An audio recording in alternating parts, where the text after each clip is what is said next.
മഹാനായ Frederick Engels മരിച്ചിട്ട് ഇന്നേക്ക് 131 വർഷം. 19-ാം നൂറ്റാണ്ട് കണ്ട ഏറ്റവും മികച്ച ഭൗതിക സൗഹൃദമായിരുന്നു എംഗൽസിന് മാർക്സുമായി ഉണ്ടായിരുന്നത്. സ്വജീവിതം പരാജയപ്പെടുത്തിക്കൊണ്ട് മനുഷ്യമോചനം അപരാജിതമാക്കാനുള്ളത്രയും ആത്മാർത്ഥതയുള്ള മനുഷ്യനായിരുന്നു എംഗൽസ്.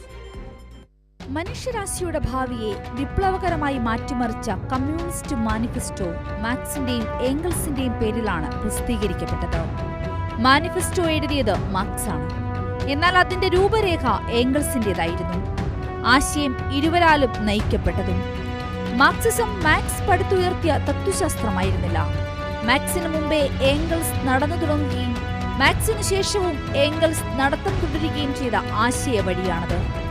ഗാഠമായ മാനവികതയും ഒപ്പം സാഹോദര്യ ഭാവനയുടെ വിപ്ലവ മൂല്യവും മാർക്സിനെ പഠിപ്പിച്ചയാളാകും എംഗൽസ്.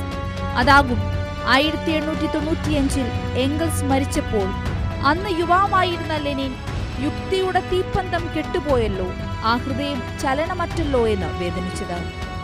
എംഗൽസിന്റെ സഹോദര്യത്തോട് മാർക്സ് മറുപടി പറഞ്ഞത്, നിന്റെ കാലടികളാണ് ഞാൻ പിന്തുടരുന്നത് എന്നാണ്.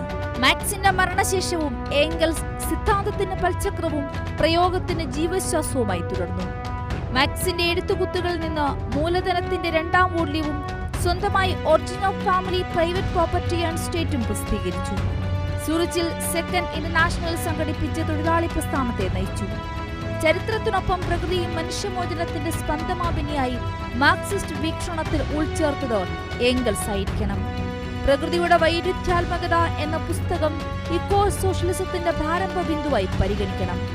അതിലും ഒരു പൊതുപൂർവികനിൽ നിന്നും കുരങ്ങനിലേക്കും മനുഷ്യനിലേക്കും നടന്ന പരിണാമത്തിൽ അധ്വാനം വഹിച്ച പങ്കിനെയാണ് എംഗൽസ് ചേർത്തുപിടിക്കുന്നത്.